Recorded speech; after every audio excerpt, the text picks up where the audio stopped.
Now, before we get to the calculations and the numbers, I'd like to convince you of one important thing, which is quite unusual, and that is to be ready to spend away all your retirement savings. Now, my own mom, I realize she still has most of her savings intact, and it's actually not unusual. Most retirees have actually kept their retirement pot almost intact, depleting very little away, and especially in these golden years, it's such a pity because this amount of savings can actually buy very important experience for them, especially in these golden retirement years.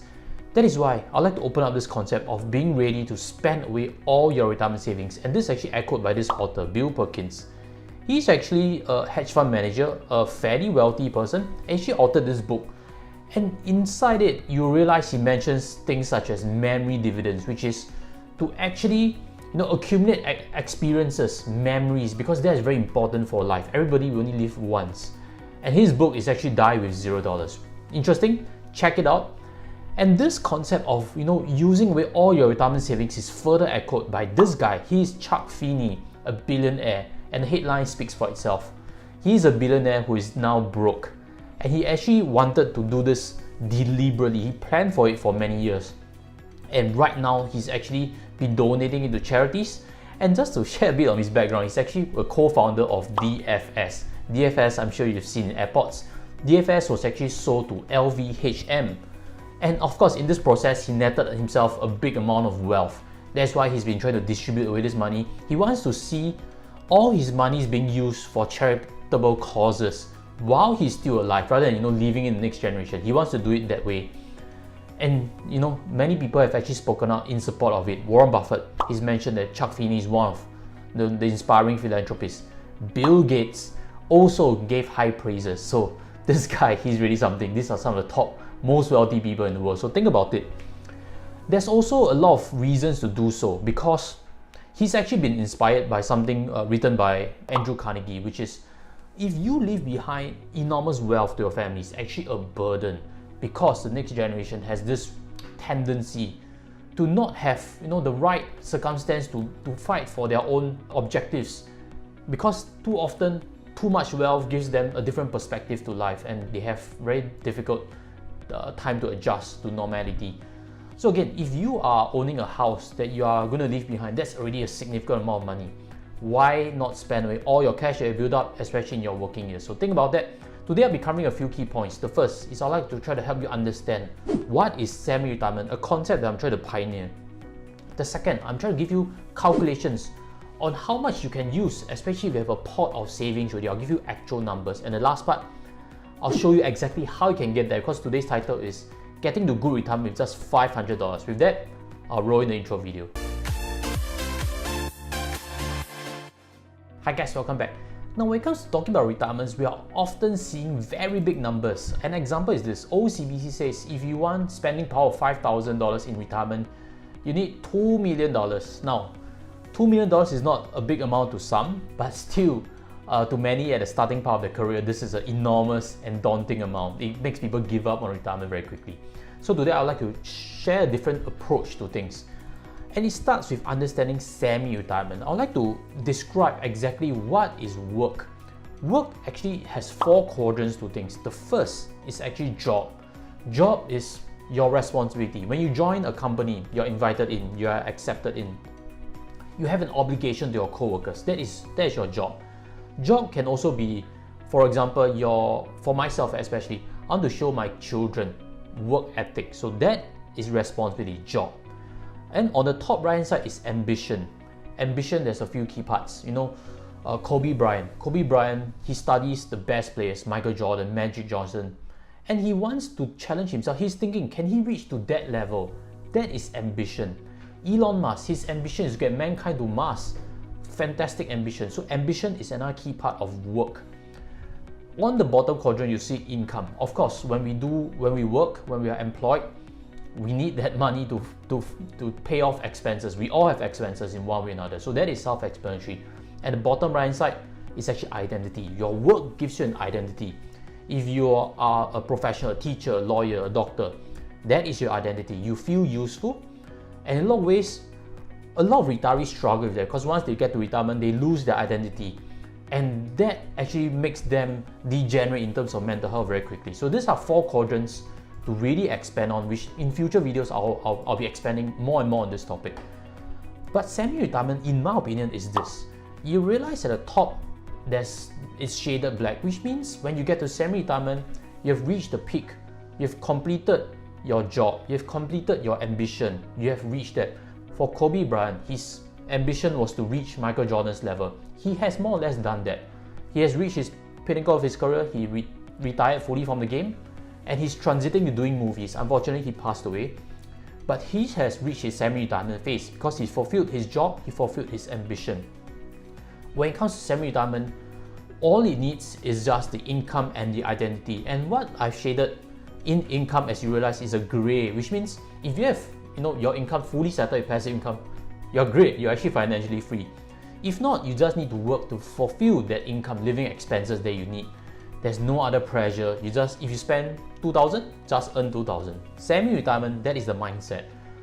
And then, of course, you want to continuously work because that identity is something that cannot be lost.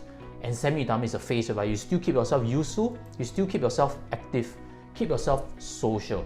Now, semi-retirement is a very important concept because ultimately it reduces how much you need to get to this retirement phase, which I'll be covering in the last part of this video. Now, remember at the start of the video, I mentioned about being open to spending away all your retirement savings, and this part really shows you how much you can actually use if you have a pot of savings, and assuming that amount is $1 million. Now, what we realize, if you retire at the age of 65, which in Singapore, CPF starts to pay out at 65. If you retire fully at 65 and consume your money for 20 years, 85 is about the average lifespan currently. What you realize is $1 million, if you draw it down linearly, you can actually spend $50,000 a year. Now, for a retiree, $50,000, that's quite generous, at least in my opinion. I don't know about you. Leave it in the comment sections whether you think $50,000 you can finish spending a year or not. But that's a very simplistic point of view. I'm going to show you things with inflation, with returns calculated in. Assuming you don't put your money just under your mattress, there's bound to be interest, correct? And if you invest it properly, having a diversified portfolio, you are able to achieve a small amount of return, say 3%. 3% is not being very aggressive. 3% is actually a very conservative projection already. What in this chart I'm trying to show is if you just conservatively invest it, you realize that you can actually spend $67,000 a year, consuming it down for 20 years. Of course, this has some issues with it. A lot of studies have shown that in terms of bear markets, it impacts a drawdown of a portfolio adversely, which means the stock market comes up 50% and you consume $67,000 that year, your portfolio actually deplete faster than expected, than projected. That's why this is still just a concept. All you need to know is with investments, you can actually prolong your pot, or you can actually consume more from your pot. Now let's try to factor in another thing, which is inflation. Assuming inflation remains at 2%, what I'm trying to show you in this next chart is with returns, with inflation, you can actually consume $55,500 per year. That is still a good amount. That equates to close to $5,000, $4,800 thereabouts per month. That is still a good amount. I am not too sure if I can spend that amount of money per month basis. Now, if you think spending $4,800 with inflation adjusted in already, wait till you factor in CPF. Because if you're a Singaporean, you realize you have CPF, correct? And CPF is going to bring in an additional amount coming from 65 onwards. Let me try to help you understand the various plans in CPF. I'll touch on it briefly. I have previous tutorials, which I'll leave links below for you. Now, there are three key plans. Standard is if you don't do anything, basic and escalating. The one which I frequently recommend is actually the escalating plan, simply because it's inflation proof. You get monies increasing throughout the years at 2% each. And if we see at the bottom, if you have an enhanced retirement sum currently on an escalating plan, you realize you can get $1,500, $2,000, $2,700 per month basis. Now, assuming you are around my age, I don't know how old you are, assuming you're going to reach 55 in 15 to 20 years time, what I'm trying to show you in this part is if the enhanced retirement sum is increased to $350,000, very likely that escalating amount is $2,000 per month. If we add in the previous chart, 4,625 add to 2,000, you have now 6,625 to spend a month. Wow. If there's no more mortgage, I also don't know how to spend 6,000. That is a good problem to get there. I'm I'm trying to really show you that actually $1 million is really quite a good amount to spend. Why is there a need to have $2 million, $5 million?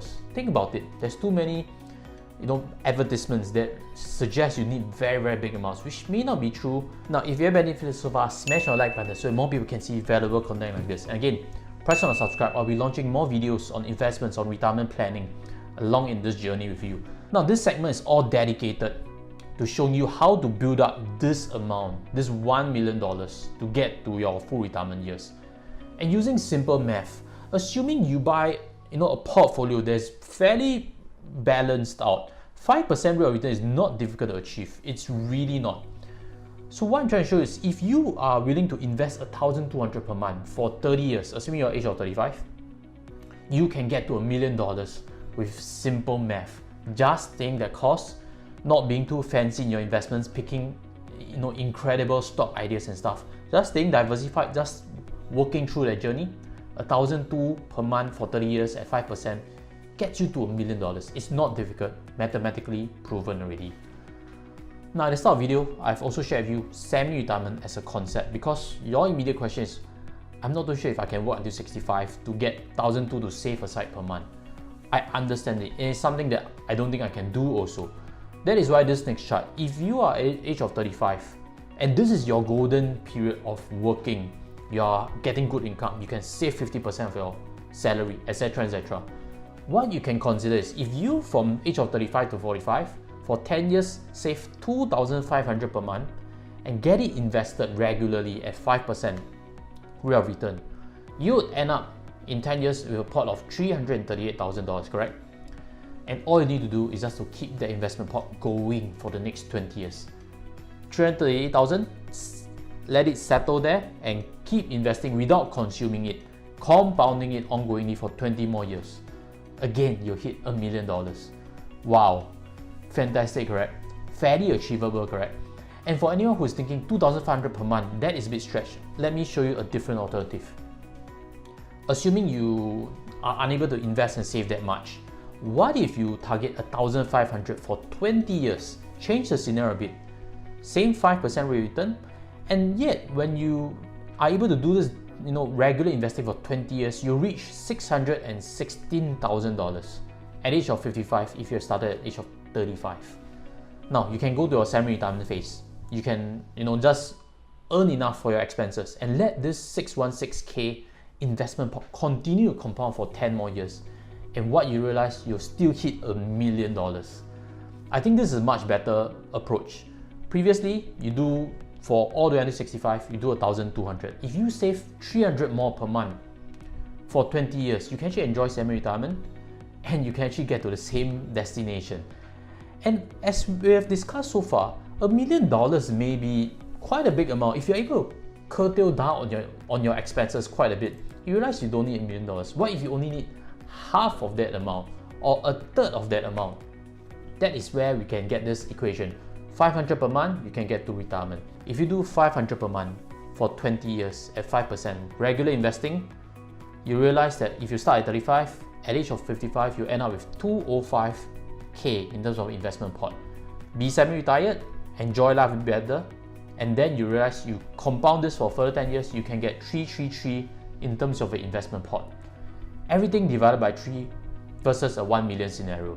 And what you realize is you have $1,542 per month that you can consume if you're ready to spend all your retirement savings away. And if you add CPF Life to come into it, you realize you have $3,500 per month to spend. That is still a good amount. That will work for many average households itself. And the good part is, if you live past the age of 85, you still have your CPF Life going on to your final days, which means worst case scenario is also taken care of. Your CPF escalating plan would take care of you past 85, just in case you're still around, just in case you have good health and yet you have spent away all the money. CPF Life is just there to take care of you. Reduce your expenses further, rely on that to fuel your final days expenses. So that gives you a lot of perspectives, correct? And since you have stayed to the end, let me share with you an important reason that I've realized doing a lot of financial planning work on why many people cannot get to retirement. And the answer is actually very simple and very obvious. And that is actually explained in this image over here. Motivation message. Number one, if you don't like your job, take a home loan. You'll start loving it. Home loan is the number one killer to many retirement dreams. If you buy a big house, a big condo, your mortgage is through the roof, takes up all your free cash flow, you realize you can't save anything for retirement. Even 500 per month is a stretch. Think about it before you commit to a home loan, because the home loan is the number one drag to retirement. And as always, if you have seen the diagrams already so far, you realize that CPF Life is a very important component that I've suggested for you. I have a previous video related to it, which is 1M65, how you can actually maximize it, giving you a lot of perspectives on contributing to CPF, using it as a background for your retirement, and then investing the rest. That video is actually this, how you can use 1M65 plus alternatives for investing. And with that, I'd like to invite you to the video to further help you understand on your retirement ideas. With that, I'll sign off. Take care and goodbye.